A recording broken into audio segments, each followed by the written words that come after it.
দুইটা কথার বিনিময়ে হিদায়াত দিয়েছেন। এক নাম্বার কথা, বাদশা ইব্রাহিম ইবনে আদম রাহমাতুল্লাহ রাজ সিংহাসনে বসা। কোথায় বসা? রাজ সিংহাসনে বসা। একটা দস্যু যুবক ঢুকে বলতেছেন, বাদশা আপনার মুসাফির খানে আমাকে একটু বিশ্রামের জায়গা দিবেন। ঢুকছে কোথায়? রাজপ্রাসাদে। আর বলতেছেন মুসাফির খানা।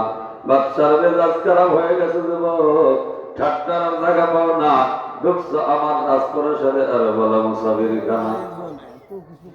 এবার যুবক কয়, বাদশা আমার কথা ভুল হয়ে গেছে, আমার কথা উল্টো করলাম, তবে একটা প্রশ্ন উত্তর দেওয়া লাগবে বাদশা। এক নাম্বার প্রশ্ন, এই চেয়ারের মালিক আপনিও হয়েছেন, এই চেয়ারের মালিক আপনার পূর্বে কে ছিল? আমার বাবা। আপনার বাবার পূর্বে এই চেয়ারের মালিক কে ছিল? আমার দাদা। আপনার দাদার পূর্বে এই চেয়ারের মালিক কে ছিল? আমার পরদাদা। এবার যুবক বলতেছেন, বাদশা ভালো করে শুনে রাখেন, এই চেয়ারখানা যদি মুসাফির খানা না হতো, এই সিংহাসন খানা যদি মুসাফির খানা না হতো, আপনার বাবার এই চেয়ার ছেড়ে যাওয়া লাগতো না, আপনার দাদার এই চেয়ার ছেড়ে যাওয়া লাগতো না, আপনার পরপুরুষ 14 গোষ্ঠীর এই চেয়ার ছেড়ে যাওয়া লাগতো না। ও বাচ্চা, আপনি রেডি হয়ে যান। আল্লাহ পাক রব্বুল আলামিন এক ফোঁটা নাপাক পানি দ্বারা আপনাকে সৃষ্টি করেছে। আপনার হায়াত যখন শেষ হয়ে যাবে, এই চেয়ারখানা আপনার একদিন ছেড়ে চলে যেতে হবে। ও বাচ্চা, যেখানে মানুষ আসে আর যায়, ওটা মুসাফির খানা ছাড়া আর কিছু হতে পারে না। বাচ্চার কলিজায় ধাক্কা লেগে গেছে, বাচ্চার কলিজায় ধাক্কা লেগে গেছে। চিন্তা ভাবনা করতে করতে বাচ্চা ঘুমায় গেছে। কে যেন বাচ্চার শহীদ রক্তের চাঁদের উপরে খটখটায়। বাচ্চার আরামের ঘুমটা হারাম হয়ে গেছে, মেজাজটা খারাপ হয়ে গেছে। এ মুসলমান, জিজ্ঞাসা করতে চাই, বর্তমান বাংলাদেশের প্রধান উপদেষ্টা মিস্টার ওইজেকিরা ডক্টর ইউনূসের ঘুম আর আমি মুফতি শফিকের ঘুম এক নাকি? মানুষ যে যত বড়, তার কাজটা তত বড়। তো মুসলমান, ওই যে বাদশা ইব্রাহিম ইবনে আদম রাহমাতুল্লাহ তাদের উপরে কে যেন খটখটায়, মেজাজটা খারাপ হয়ে গেছে, আরামের ঘুমটা হারাম হয়ে গেছে। এবার বাদশা বলতেছেন, কার এত বড় সাহস, আমার বাচ্চা, আমি বাদশার শাহী তখ্তের ছাদের উপরে খটখটাও। কোথায় তোমার বাড়ি, কোথায় তোমার ঠিকানা, তোমার পরিচয় কি? এত সাহস তোমাকে দিল কে?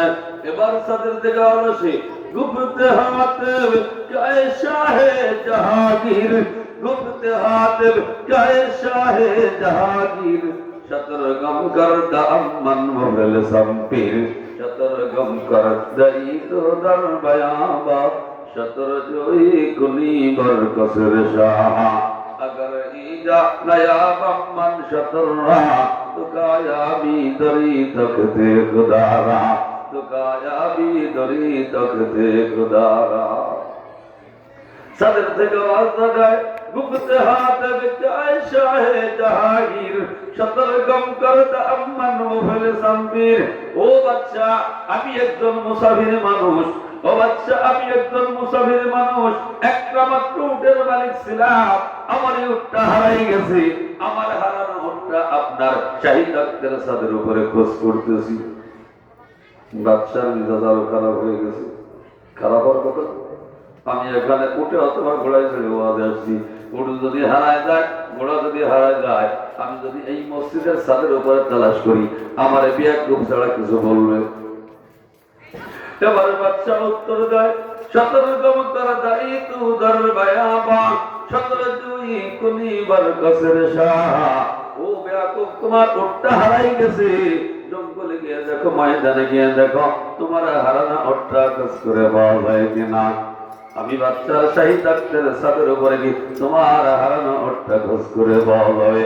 এবার ছাদের থেকে আওয়াজ দেয়, अगर ईजा नया बम्मन शतरा तो काया भी दरी तक दे खुदारा, तो काया भी दरी तक दे खुदारा।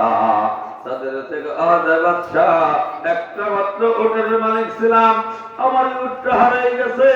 হারানো উটটা যদি আপনার শাহী তখ্তের ছাদের উপরে খোঁজ করে না পাই, যেই আল্লাহ পাক রব্বুল আলামিন এক ফোঁটা নাপাক পানির দ্বারা সৃষ্টি করিয়া এই বালকের রাজত্ব আপনাকে দান করেছে, এই বালকের সিংহাসন আপনাকে দান করেছে, ও বাচ্চা আমার হারানো উটটা যদি আপনার শাহী তখ্তের ছাদের উপরে খোঁজ করে না পাই,